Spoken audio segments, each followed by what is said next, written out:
right, Chris, welcome back to your old stomping grounds, man. I appreciate you doing this.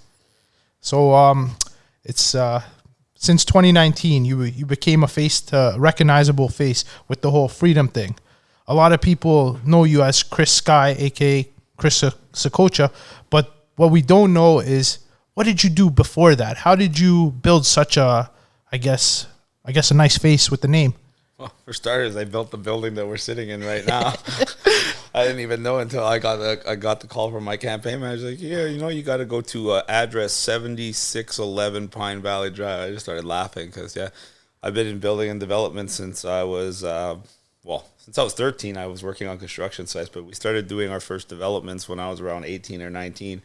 I'm 39 now, so it's 21 years of that experience working within the private sector, but having to work with every department of the government, from the zoning department, the development department, the building department, the engineers, the planners, the parks people, the environmental people. But I'm probably the only candidate that has that dual experience where I learned to not just run a business. I learned to manage money, resources, and people.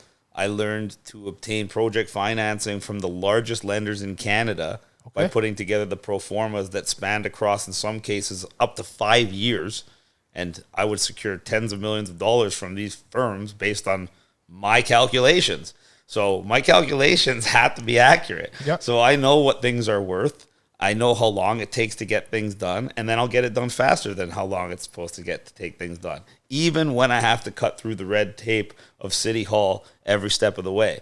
And with my experience, I didn't just work within Toronto. I worked within municipalities all over Ontario. Virtually every municipality I'd be responsible for. We worked within Toronto, Scarborough, Etobicoke, North York, all of them, to be honest. Pretty much all of them. So there's like a housing crisis throughout the country. Obviously, there's a housing crisis in the U.S. as well. You're running for mayor. We have to fix that problem. I know there's a lot of laneway houses now being allowed, permitted.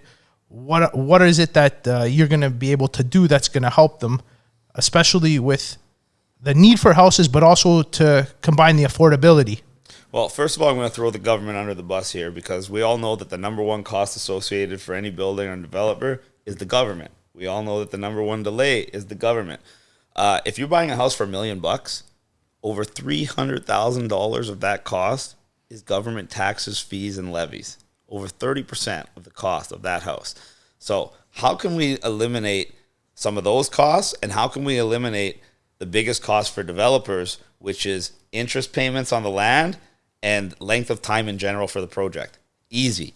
We streamline the development process, and we tailor it to the type of residential development that's going to allow to accommodate the type of volume we need and to accommodate the future growth and expansion of the city. Not this 15-minute city bullshit. Yeah, nobody knows what that is. We'll talk about. Yeah, before I move further, I got to talk about the 15 minutes. Yeah, because no one else is going to mention it. They're going to tell nobody knows what it is. They're going to tell you, oh, it's so great. Everything you need is within 15 minutes of where you live. No, it doesn't work like that.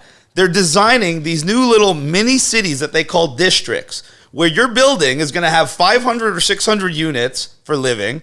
Then it's going to have office space. Then it's going to have retail, all in the same building. Meanwhile, it's only going to have a few parking spaces. But is that happening in Toronto now? It's happening everywhere. There's literally dozens, if not hundreds, of developments on the go right now. Okay. And they're literally putting huge signs in the streets, and they all look exactly the same, and it says City of Toronto rezoning. And they are all identical. You'll see a building that was there previously getting torn down, and you're going to see what they call a mixed-use development. And it has residences on top, office buildings and retail in the middle and the bottom, and then almost no infrastructure for parking. So there's not even enough parking for the people living there, let alone the people occupying the office space, let alone the people that are going to be working and shopping at the retail. So it's literally designing the city to eliminate the automobile. Why? Because the number one purpose of a 15-minute city, the number one purpose of the whole climate change ideology is to eliminate and reduce the individual's carbon footprint. And the number one thing we all have that creates the most carbon footprint is our cars. So under the guise of climate change, under the guise of saving the planet, they are literally redesigning the city in a way where the vast majority of people simply will not be able to own a car. And people are like, oh, just go to another building or just live somewhere else. When every single building is under the same zoning bylaw, and it's an actual zoning bylaw, people don't believe this. They declared a climate emergency in 2019, and on 2022 in May, they adopted a brand new zoning bylaw under the guise of climate change that puts all this into play. I literally published the bylaw just a couple days ago to prove this to people, and right inside it in black and white, it tells you everything I'm telling you. I really literally go around the city and point out the different developments. I showed one the other day, has 500 residences, 2 car parking, and 500 bike parking. They want you all to be on a bike. So how is that supposed to work, number one, in the winter, which is 5 months out of the year? I agree. And how's that supposed to work if you're like a mother who needs to go somewhere with her kids? Or how's that supposed to work if you're an old or disabled person? Answer is not. So they designed these mixed-use buildings in a very special manner. You're supposed to live upstairs, work somewhere in the building, go to the gym or your Starbucks or your grocery store, everything in the building. So basically, you're living on lockdown your entire life, just like they wanted you to do with COVID. Remember with COVID when you were on lockdown and they said you couldn't go more than 5 kilometers away from your house? Well, if you don't have a car, guess what? You're never going to go more than 5 kilometers away from your house. And that's what the 15-minute city is designed to do. And we want to design the city in the old way, where you can actually have a car, you can actually have space for growth and space for expansion. So to get the developers developing in the way we want, first of all, I would get rid of that ridiculous bylaw that's forcing everybody to adopt this 15-minute city, which I can under the Strong Mayor Powers Act. And we would streamline the development process for builders. We would allow the zoning, development, and building process to happen a lot faster and a lot cheaper. This would save them a lot of time, a lot of money, and allow them to build a lot more volume of units a lot quicker. All of these things will individually bring down the cost of homes. Together, it will significantly bring down the cost of homes.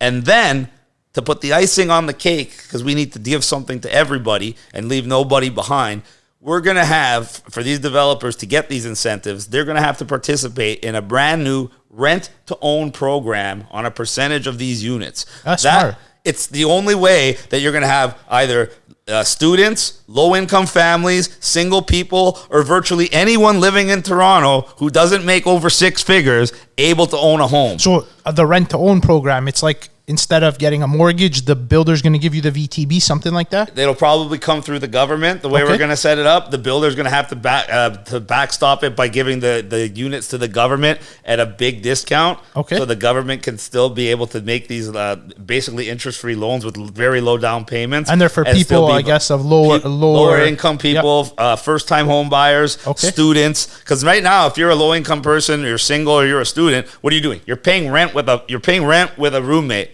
Yeah, and then what happens? It's crazy right now. You spend all the money you make every month because you're not getting anywhere anyway. So you might as well go to the nightclub and buy drinks.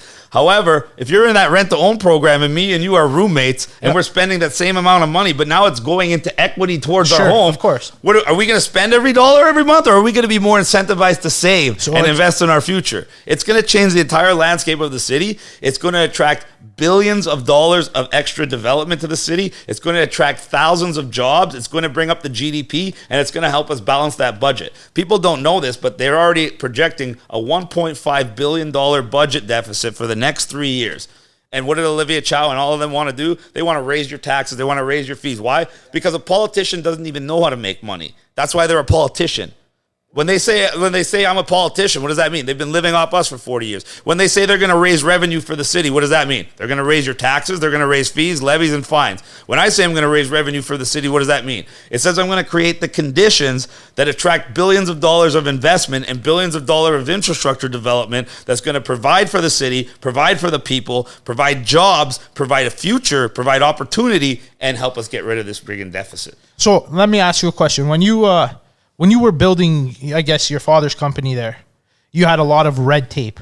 Essentially, this is what's holding, I guess, every city around the world, or at least in Canada, back. Oh. And when you cut this red tape, it gives hope for a lot of, I guess, first-time home buyers, younger generation, to get in the market. Because right now, I'm working with buyers right now that can't get into the market.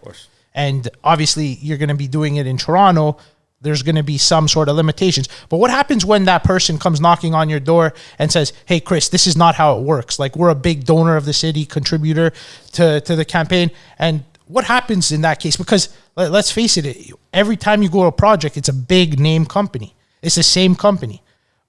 That's because people have let the government do whatever they want the last 40 years.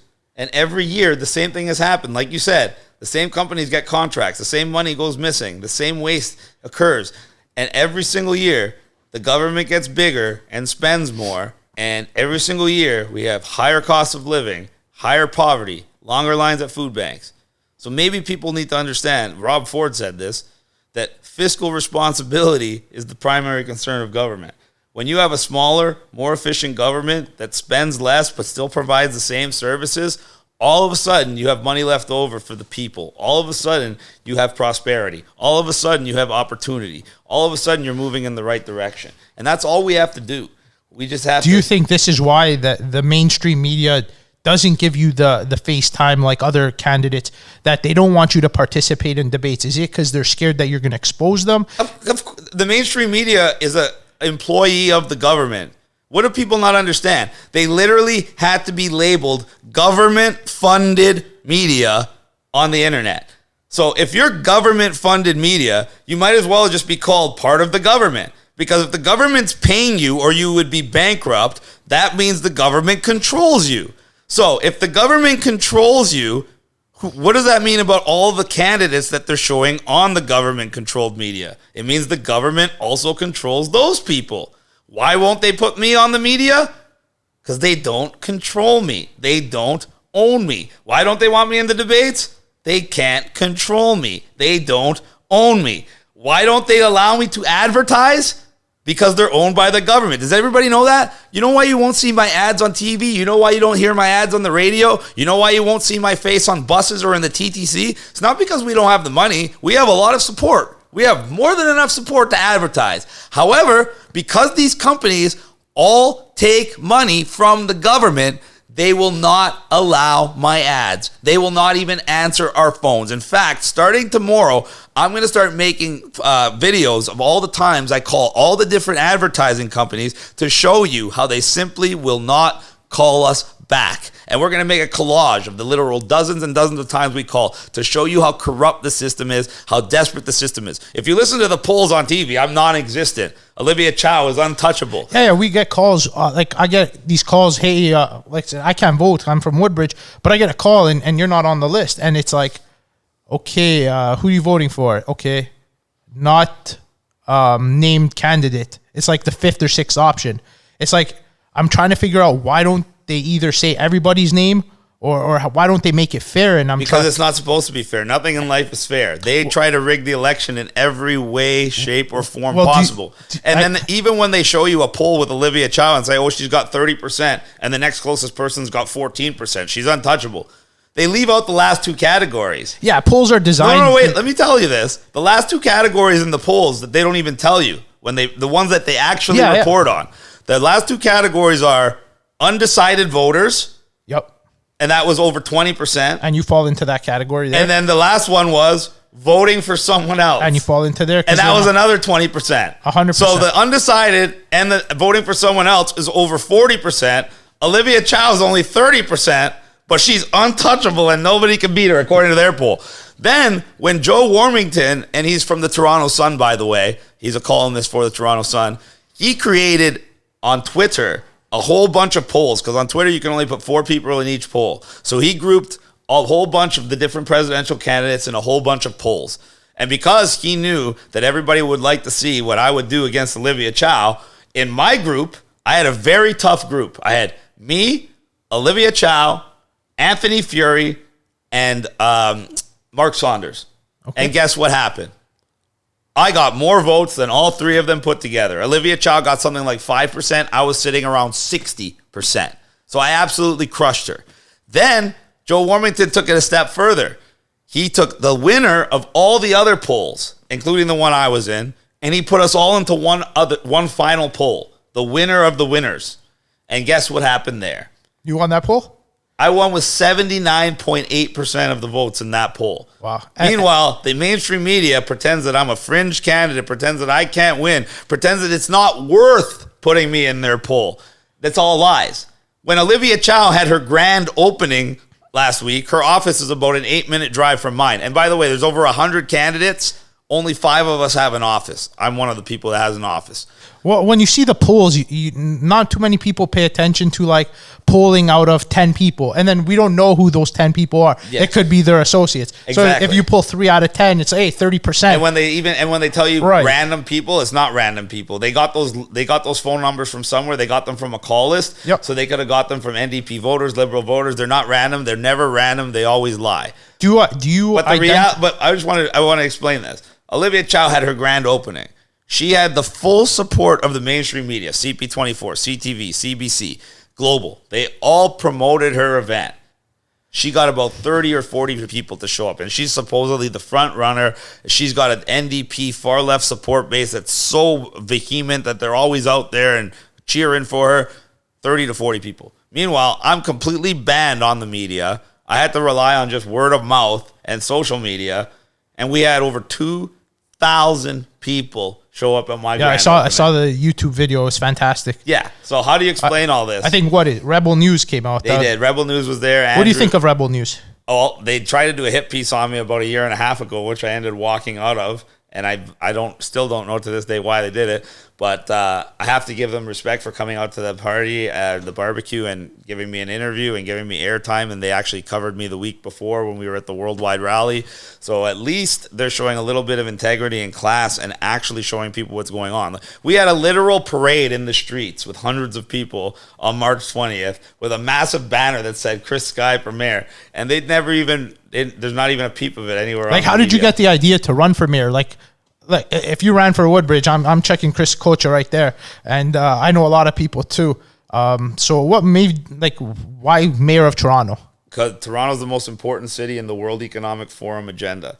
If they can get Toronto with a 15-minute city, if they can get Toronto with a personal carbon allowance, if they can get Toronto with a digital ID and a digital currency, Canada's screwed. And so is everybody living in it. Well, that's pretty much why we kind of opened shop in Florida. It seems to be like a state that's more conservative than not. And protecting the people. For the most part, yeah. And you said something. You identify as conservative, NDP, liberal, or private? Or to be honest, I'm the only actual conservative running. Anthony Furey is conservative. But guess what? He got an endorsement yesterday. Who endorsed him? John Baird of the World Economic Forum. John Baird, the senior advisor of the Eurasia Group. These are two of the worst globalist institutions that we've been screaming from the hilltops to warn people about. And Anthony Furey goes on his Twitter and says he's thrilled to be endorsed by the World Economic Forum. That's literally like saying he's thrilled to be endorsed by Klaus Schwab himself. I'm gonna go on Twitter today and say I got endorsed by Bill Gates. You think that would help me, or you think that's gonna make people say this guy's a shill? Anthony Furey just destroyed his entire campaign, and he had the backing of the Conservative Party. We got Olivia Chow that's got the backing of the NDP. Anna Bilal, I believe, has the Liberals going with her. And what do I have? I have the people. Yep. Isn't that different? It seems like all these politicians have a fake corporate political entity. Not only funding them, but controlling them, period. And we already know what the politicians plan for you. They showed us the last 3 years. All those people who are telling you they're going to make your life better now, what did they do the last 3 years? They locked you down. They closed your business. They forced a mask on your face. They forced an injection in your arm. And they stopped you from traveling. They stopped you from going to work. They stopped you from visiting your family. And the entire time, they exempted themselves from those same rules. So they literally created a class-based system where the politicians were up here and you and me were down here. And why do I say me? Because for the last 3 years, while they were doing all this to you and destroying your family, destroying your business, and kicking you out of your homes on the streets, I was fighting for you, tooth and nail. I was warning you what they were trying to do. I was providing you solutions, and I got arrested 26 times falsely and illegally fighting for you in the last 3 years. I beat already 72 charges, all false, all illegal, all politically motivated, simply because I tell the truth. So you have a guy that got arrested 26 times, a guy falsely arrested, a guy who the TV will not even talk about, even though I'm running harder than everybody else, and you have a guy who's the only representative of the people amongst a sea of politicians that simply want to control you. Okay, so you brought it up that you were fighting for the people. Prior to 2019, you were working for Sky Homes. You did fairly well. Yeah. Was it easier to step out against the government because you are already financially accomplished, that you don't have repercussions? There's a lot of people that agree with what you're saying, that agree with the policies and the things that you actually have done and said. But the problem is they are in a way censored or scared of losing their job, and they weigh being silent is better than losing their job because they have to provide for their family. So did it make it easier that you were financially able to do that? I wasn't really financially able. I had to create the conditions to make myself financially able, just like anybody could. I don't buy all the excuses that people had. The only excuse that you said that was accurate was people were scared. That's it. And the government controlled everybody through fear. Everybody, the prospect of losing their job, the prospect of this, the prospect of a fine was enough to make people sit on their couch, lock themselves in their home, close their business, put a mask on, put a jab in their arm. They complied out of fear. They didn't actually suffer any of those consequences. No, forget it. No, it's the truth. If somebody actually went into their house, robbed them or beat them up, and then they did it, I could say, okay, they did it because somebody actually did something to them. Somebody just threatened to do something to them. If you don't do what I say, you're going to lose your job. No, but there are people that have lost their jobs because of course there are. And there are people that proudly lost their jobs because they didn't want to take a jab. And then there's a whole other sect of people that use that as their excuse. There's two types of people in this world. People that do, and people that make excuses for why they couldn't do. And Canadians love to make excuses. So all those people that said, oh, I couldn't speak out because I would have lost my job and I would have died. No, you could have found another job. You know how I know that? Because I know lots of people that did lose their job. And they would rather lose their job than take that jab. So if there's people out there that would rather do that, and they didn't die after, they went and found another job. It's not like they became destitute. Every single one of the people I know that lost their job because they refused that jab, not only are they happy that they never took the jab and definitely do not regret it, they are all better off in some way, shape, or form. Meanwhile, all the people that took the jab for whatever excuse, oh, my job, oh, I wanted to travel, oh, my parents wouldn't let me go by, oh, I wanted to go to this place and they wouldn't let me in if I wasn't jabbed. All the excuses they came up with are just that. Because if they held on, guess what? They could have done every single thing they're doing without the jab. If they never took it in the first place, they would have never had to take it. They kept telling themselves they had to take it. And the best example of that is the people that held out the entire time, and then like 2 months before the pandemic ended, they went and got their jab. And then 2 months later, everything went away. And they're like, damn, why did I get it? Everybody should feel like that. Every single person should feel like, damn, why did I get it? You got it because you were scared. Period. Either you were scared of the virus, which is how it started. A lot of people were scared of the virus and they took the jab. Then they were scared of the government, either taking their job, etc. I think a lot of people were scared of actually losing their livelihood. But like I said, a lot of people did lose their livelihood and recreated it. There's always another job. People just told themselves that it would be easier to take the jab than potentially, not even for sure lose their job, potentially lose their job and have to go look for another job. It was people taking the easy way out. And I could say that because I got arrested 26 times. Okay. I could have stopped at any time. I could have sold my house. I could have went to Mexico. I could have been living there. I could have been good. But I stayed here and I fought and I took the hard, long road. So when people tell me, oh, I had to take it because of this, you didn't have to take it. You folded because you were weak. That's the reality. A lot of people chose the easy way out. So now a lot of people are suffering the consequences. How many people do you know that took the jab that say, damn, I regret taking it? Oh, a ton. Exactly. A ton. How many people do you know that didn't take it and are like, damn, I wish I took it? Yeah, they might even censor us for saying this, but a lot of people got sick from taking it. Yeah, thank you. Justin Trudeau said it himself. 100. A lot of you probably got sick. Some of you even died.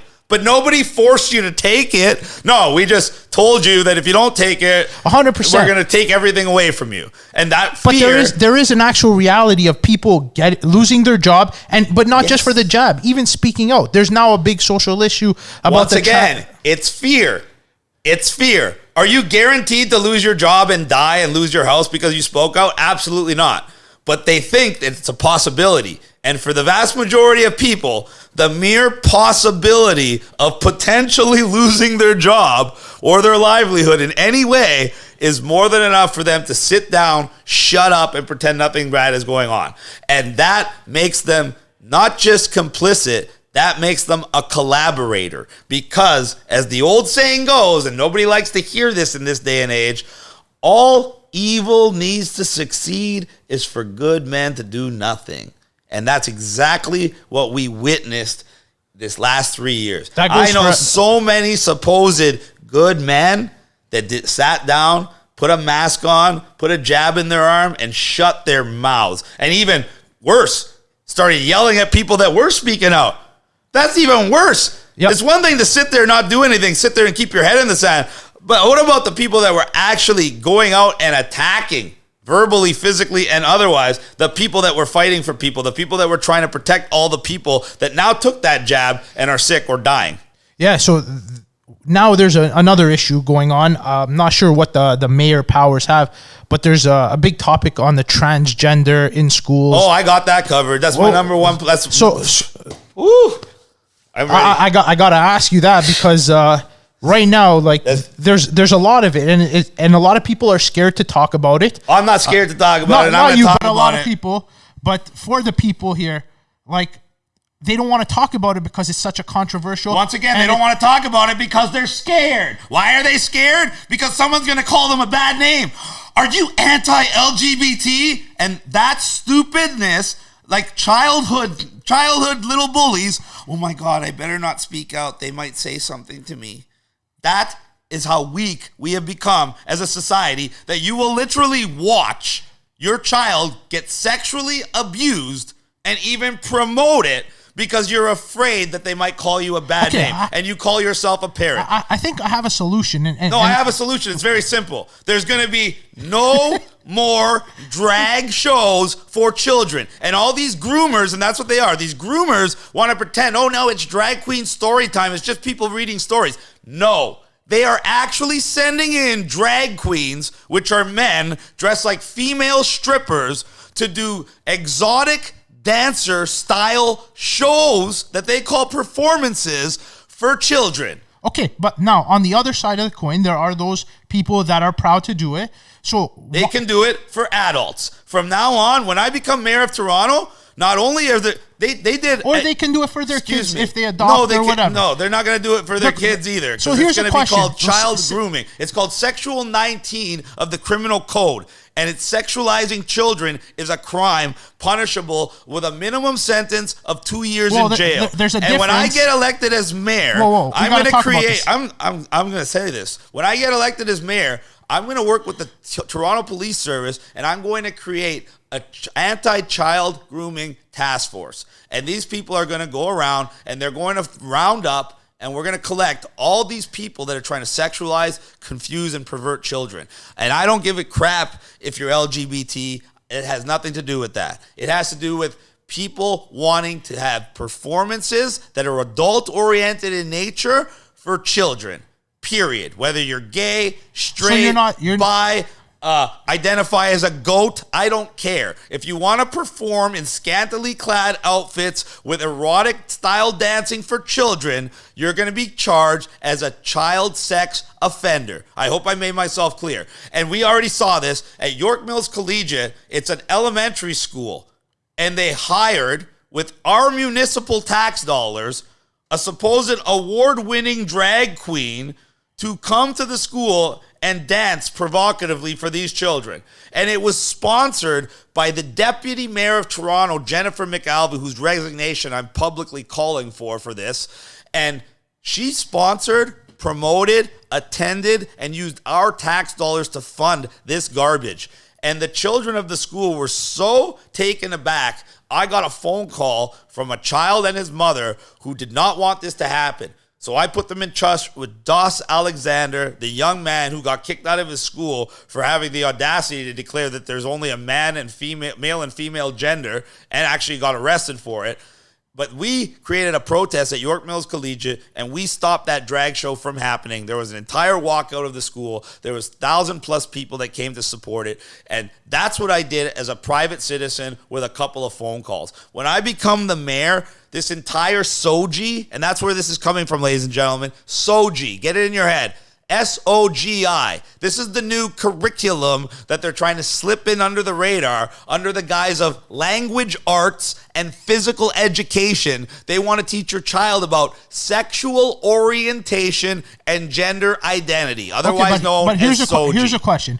The parents are the ones in charge of the kids.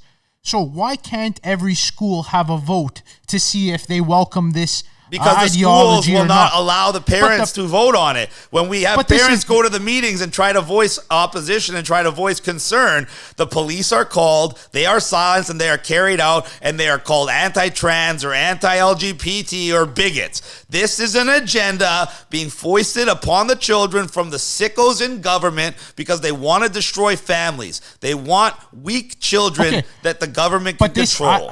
This whole ideology, this whole transgender thing, it's not just the people in government. There's obviously bigger powers that are imposing this.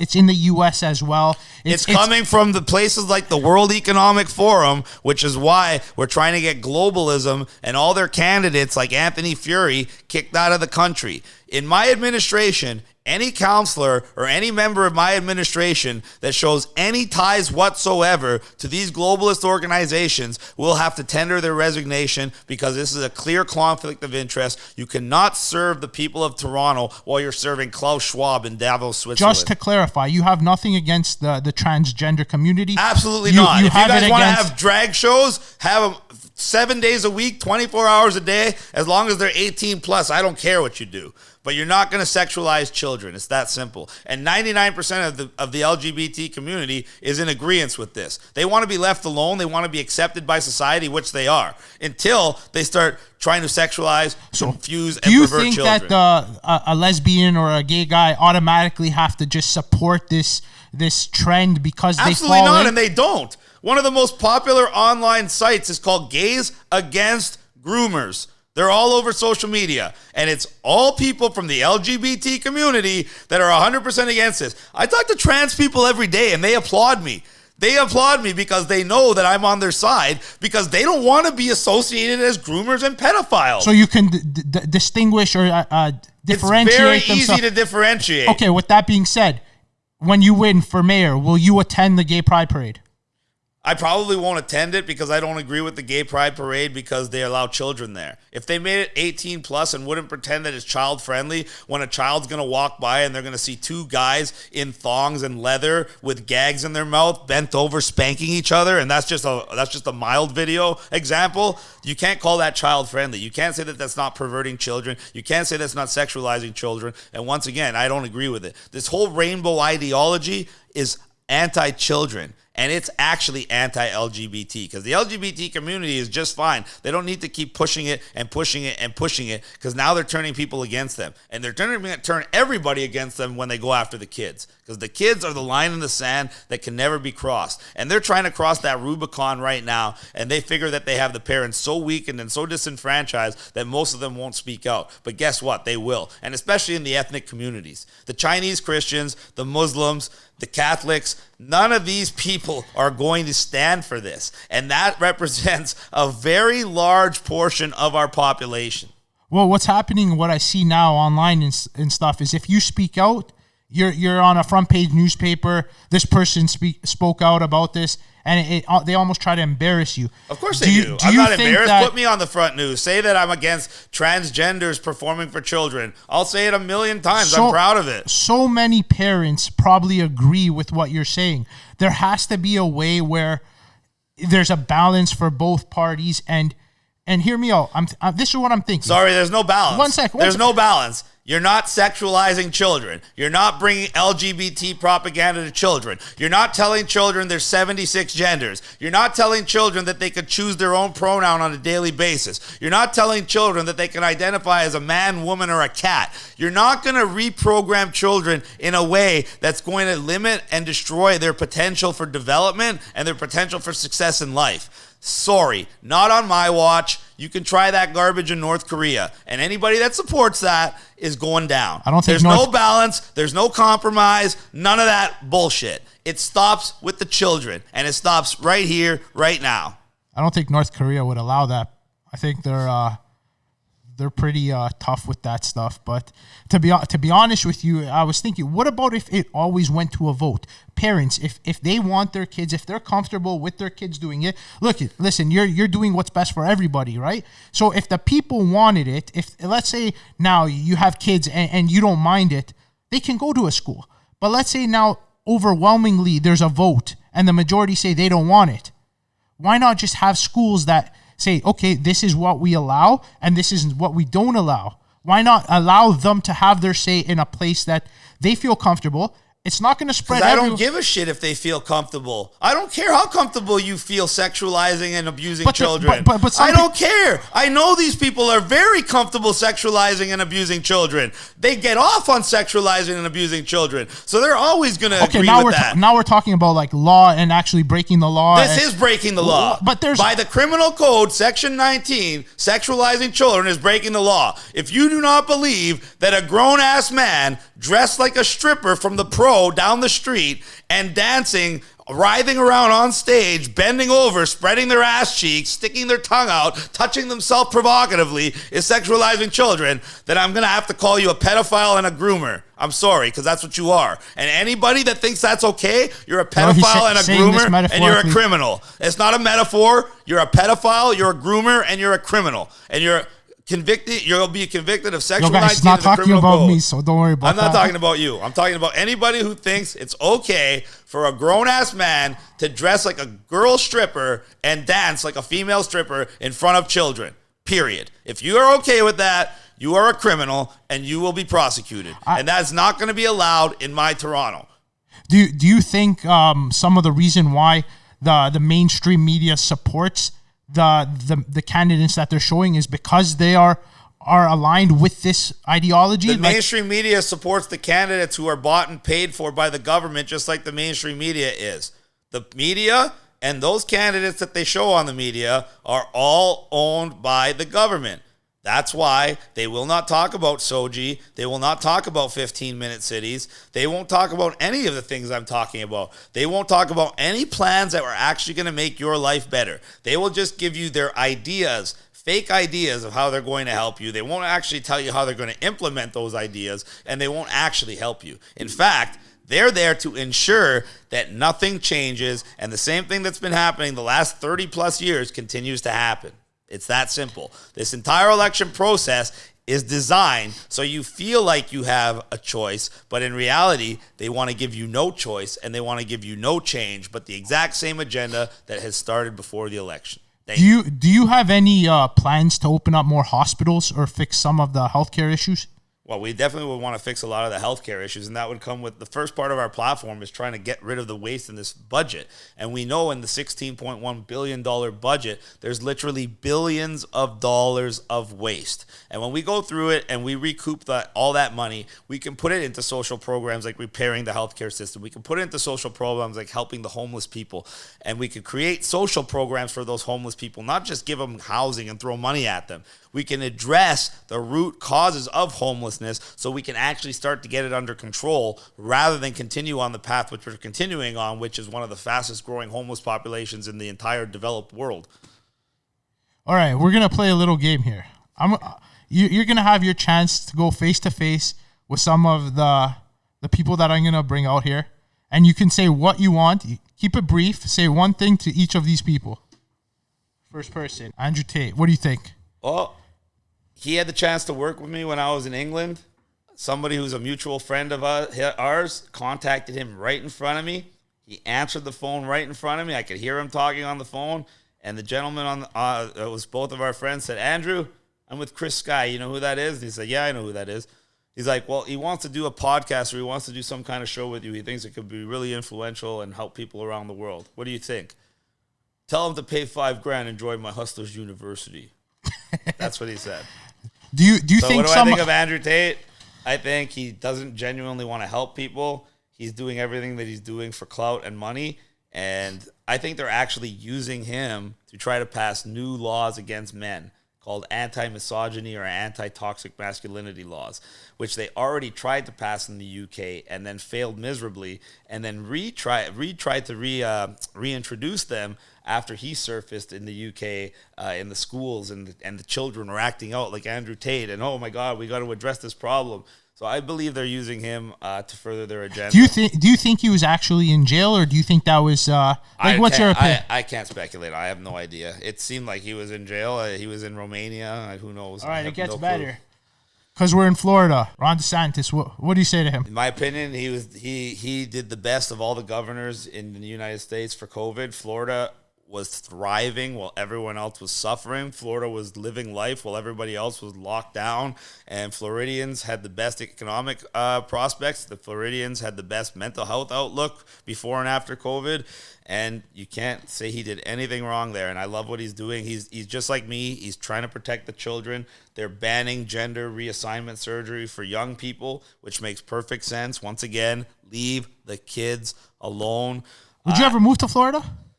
It's a possibility. If I, you got a hook up here with your realtors, right? Yeah, I do.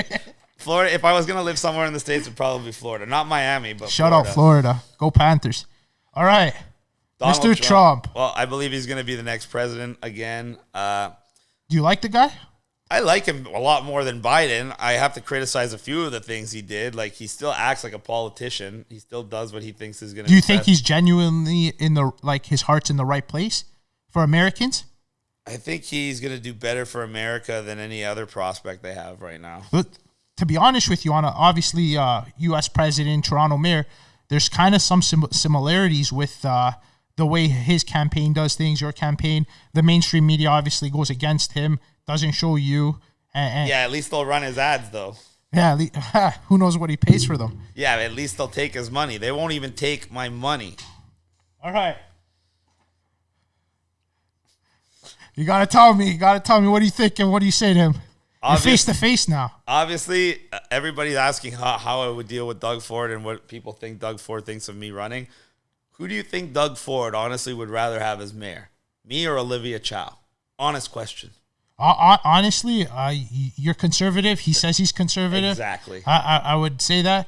But and what else? He sees me as an ally, the type of guy that's got balls and a backbone, the type of guy that's going to implement my agenda in the best interest of the people. And guess what? When I implement my agenda for the best interest of the people and life gets better for them, he's going to get part of the benefit for that, for being the Premier of Ontario. Plus, so he gets to use me as both a scapegoat, because when I do things his handlers don't like, he gets to say, well, it's not me, it's Chris Sky. So he gets to use me for his plausible deniability. He gets to use me as his strong mayor to lean on. And he'll have an ally in the government because, like you said, he wants to be portrayed as conservative. And I'm the only true conservative there. Yep. All right. So I don't think we'll have a problem with Dougie. Chris. I think Dougie's going to be a big ally. Take a guess. Who's the last one? You can go off here. Have fun. God. Say whatever you want. Let's go. What do I need to say about Justin Trudeau? We already know. He's completely unqualified. He's completely a dictator. He speaks double speak constantly. Like when he said If he was right now in front of you, what would you say to him? I would challenge him to a charity boxing event because I know he likes boxing and I like boxing too. And I know he's a little bit older now, but I'm not much younger than him. And I'd say, hey, let's do it let's do a COVID boxing match and try to raise as much money as we can and give it to all the families that suffered through COVID. How much security do you think you would bring for that? That's the problem. I probably have to go through all his guards first. Holy. But no, Justin Trudeau, to be honest, everybody knows he's a puppet. Everybody knows he's a dictator wannabe. Everybody knows he's not making any of the decisions himself. Okay. But the one thing I want everybody to understand, and this is what a lot of people don't know about Justin Trudeau, yes, he's an idiot. Yes, he's completely uneducated. Yes, he's unqualified. Yes, he doesn't know what he's doing. But he knows he's doing bad stuff. He's not completely oblivious to that fact. So they want you to think he's an idiot because it's so much easier for you to write off and forgive somebody who's too stupid to know what they're doing. The reality is he's a sneaky, sinister, cold, calculated loser who had to pay a 16-year-old girl's family quite a lot of money for having sex with her when she was underage. That's Justin Trudeau in a nutshell. Do you think like all these politicians, they have to do, or they do what they're doing even though they may think it's not morally right, but they do it because they want to stay in power, or they do it because they know if they go against it they're going to be out of power?